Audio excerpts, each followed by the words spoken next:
One farmer in Tanzania feeds about 2 people, while the same farmer in the US feeds about 200 people. So this is one of those things that are usually really surprising about Africa. It's that people will work hard and yet have very little to show, whereas people in developed economies make use of leverage and are more productive, more richer, because productivity translates directly to riches, as well as Africa is blessed with lots and lots of resources. But as we shall see, that blessing is like a curse in disguise. So that's also something that happens to a lot of resource-rich countries, and especially if those resource-rich countries only export the raw commodity without exporting the end product. So there's many reasons as to why Africa is said to be poor, left behind, not very productive, and most of the excuses will be pinned down to its corruption or a colonial legacy, or that the people aren't smart, or not having a good starting point with regards to development, or theft and corruption.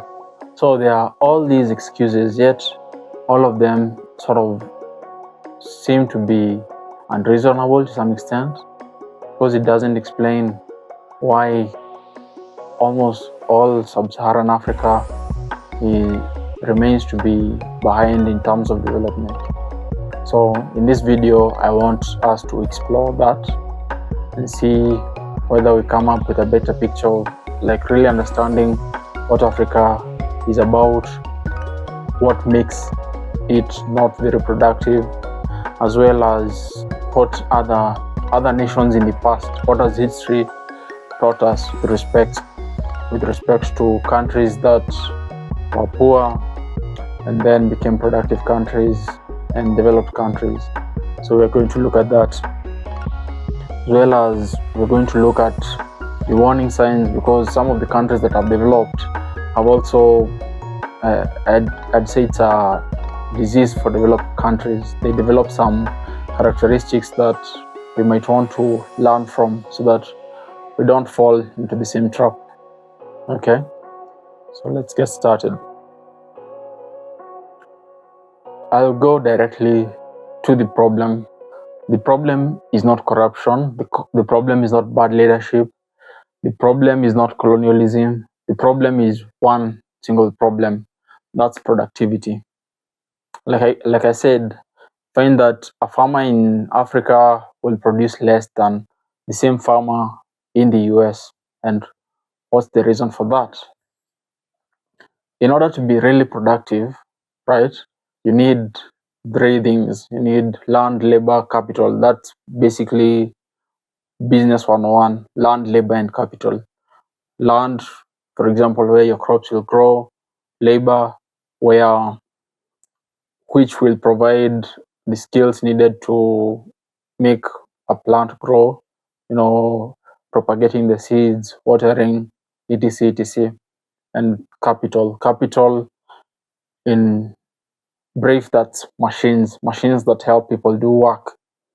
And the problem with Africa is that you find that there's lots of hardworking people outside in the farm who spend all their energy laboring under the sun and sweating, and then at the end of the day they'll have little to nothing to show for all that effort.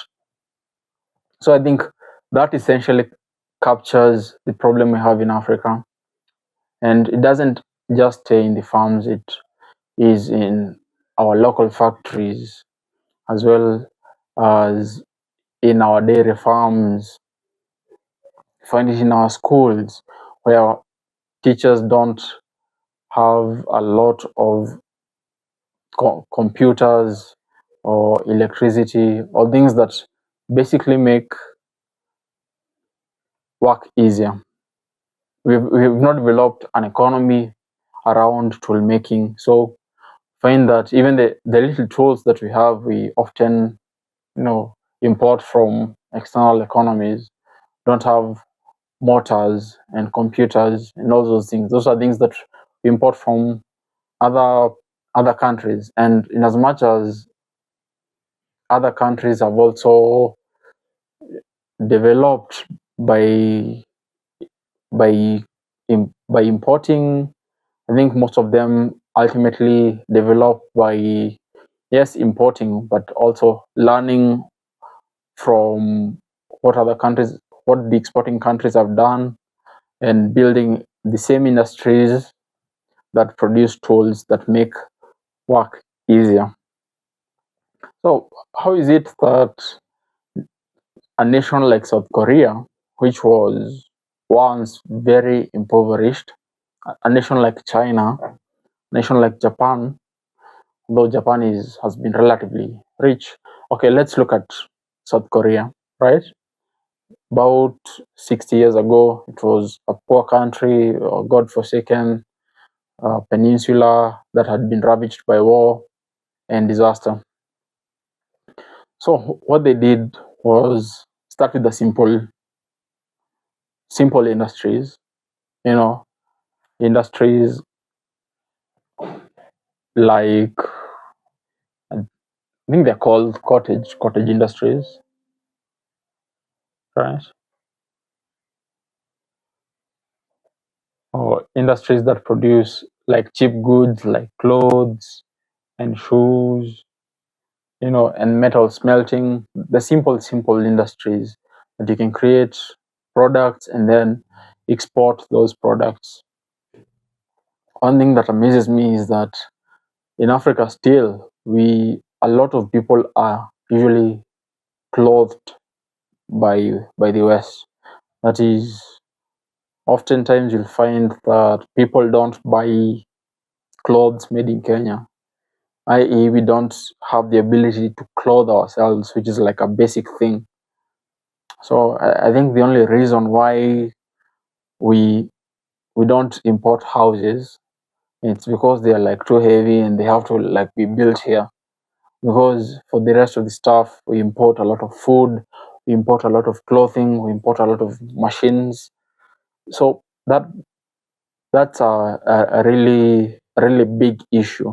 That, and also very, I don't know. I know people who sell. There's a whole second-hand industry, and I think it would be very very conflicting to, people saying that we want to have our own clothes production in Africa. That would mean that lots of people in the second-hand clothing business would go out of work. But it's a very crazy scenario, because at the same time we also like have the indignity of not making our own clothes, of having to depend on cheap clothes, which are oftentimes ill-fitting and worn out, in order to dress up well. So that's a real problem for Africa. So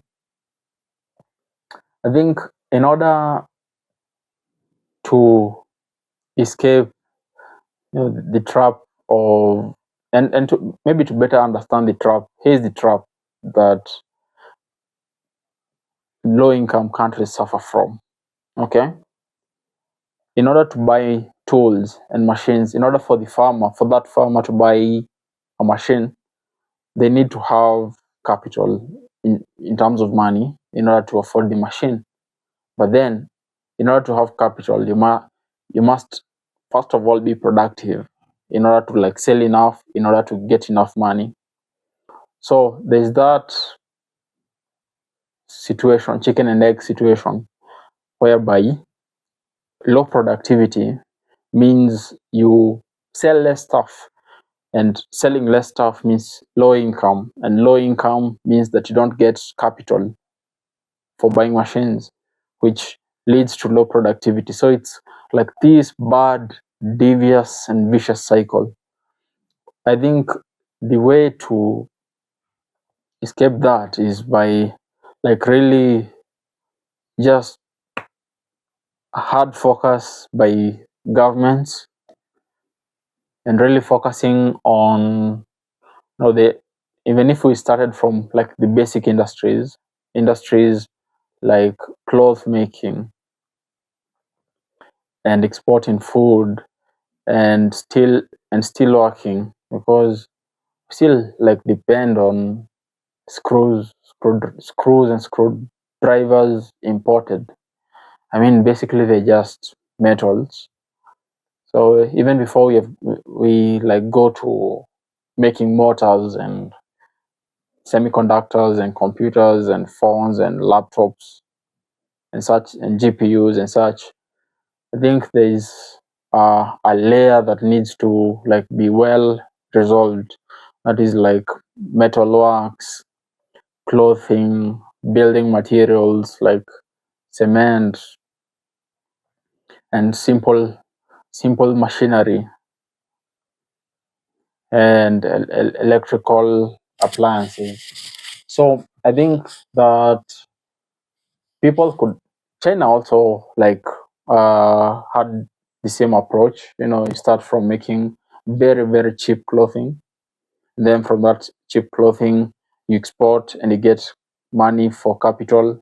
And as you do that, you're also learning about the machines that make the products, the machines that make the t-shirts, the machines that make the shorts, etc. etc. There's this thing that has often been a problem for many countries that have resources. It basically has affected all industries. So here's how it happens. Like a country like, let's say, Netherlands, or what would be like a good country. Or basically, the problem is this: a country has resources, like, let's say, oil. It exports that oil to other countries, and then it gets revenue. And sometimes you'll find that that revenue is used it's given to the people, right? Maybe a good example would be Venezuela, which was like a socialist country. So they sell their oil, they get money, and then they distribute that money to people. And then one time the oil will end, it will be depleted, and there'll be nothing to show basically for all the oil that you had before. So a lot of countries usually suffer from this when the resource they were depending on is depleted. A good example that has like really done a country that has done well is Norway, which had like large oil reserves, and then after exporting it put all that money into basically a wealth fund that invested in stocks and bonds and such, which gave like every citizen like a thousand, I think $1,000 or something in the order of that, $1,000 of equity. So that was a really clever thing. But most countries don't have this. You see, like, countries have copper, Africa, copper, lithium, precious metals, gold, and yet after all the extraction happens by foreign companies, after all that extraction happens, what will Africa have to show for it? So I think that's a big problem, and it's something that we don't want to have happen to us. Also, I think the same problem of productivity, whereby we have resources and then we export those raw materials, and then countries like China process the raw materials and then sell back products to us at even at a higher margin than we sold the raw materials to them. I think that is also part of the problem, is that we haven't built industries around our raw materials, in that we have raw materials, like let's say lithium in Zambia. Okay, why not build a factory around the lithium, build batteries, and then sell those batteries to America and China? So I think all this has the effect of impoverishing Africa even more, right? Because we spend, yes, we give our raw materials, but then if you account for the fact that we are importing the same stuff, you could find that yes, we export, I don't know, we export tea, but then we import Nescafe instant coffee, or we export coffee as berries, or and then we import instant coffee. I mean, that does not make sense because we have the factors of production already with us. That is, we have land, we have labor, and a sufficiently educated labor force, especially in Kenya, because that's where I'm from. And to show you like how good and well educated our labor is, like OpenAI used to hired Kenyans in order to make its systems. Labor was too expensive in the US, so they had to come to Kenya and have a labor force that was well educated, that could help with reinforcement learning of the AI models that would make ChatGPT to be like such a helpful assistant. So that's what like American companies will do, because like Africa, Kenya especially, has a sufficiently educated labor force. So all the factors of production we have. So I think what's missing is like organizing those factors of production into a system that will make the land be very, very productive. So I think organizing the factors of production is like a really big issue. It hasn't happened. Governments are able to tax their citizens and develop infrastructure projects. I think the could be same taxes could be used for developing industry and productive capacity, because I think in the long run we can have a very, very productive thing. I think there are a few issues we want to look at with respect to how developed countries have had their own share of problems as even as they developed, right? For example, find that the same South Korea we are taunting as, oh, we are saying to be the epitome of developing from a poor country to a rich one. I think it's the same countries currently suffering from population crisis.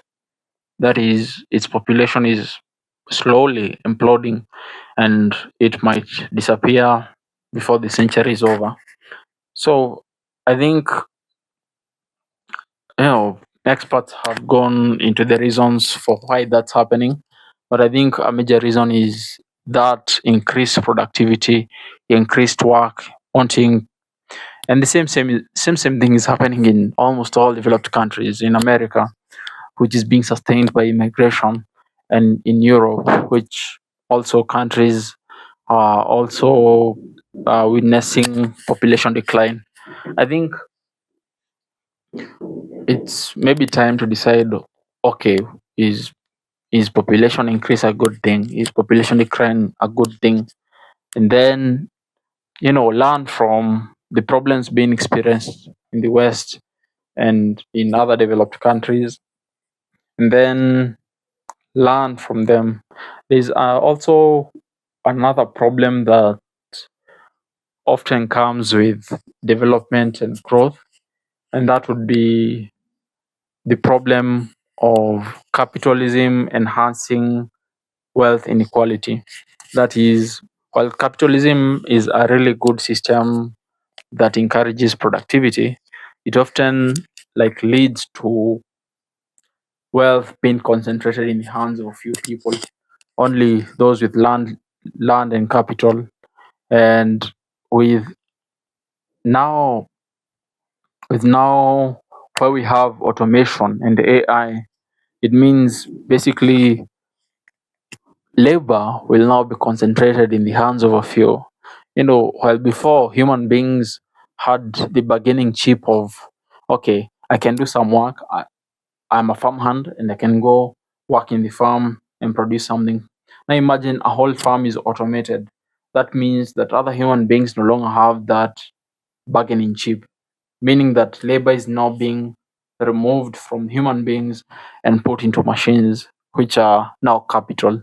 So there'll be no difference between labor and capital, and that's going to be a really tricky thing. It may not be something that has been experienced anywhere, but to some degree, automation has made jobs to be lost. Also, an extra problem is going to be this: that as countries develop from from poor countries, they initially have cheap labor, in that labor is cheap in the beginning, but as they develop industry and are more competitive, they get more money from exports, and the people begin to become rich and feel rich. So they demand to have higher wages, and then there's this cycle of higher wages makes the products more expensive in order to keep up with the wages, and that products being expensive leads to another exports not being so competitive as before. So the export competitiveness declines, and then the wages have to go down. So there's that cyclical behavior. And even Germany had handled this problem, whereby they had put like wage limits on how much people could earn, which was like really funny. But I think it really points out to the problem of productivity. So there's this host of problems that come up, and I think that we should be aware of them, because I think we're already on the way to becoming developed, and I think we want to be aware of the problems that arise. So if you enjoyed this video, then you also might enjoy this one. Yeah.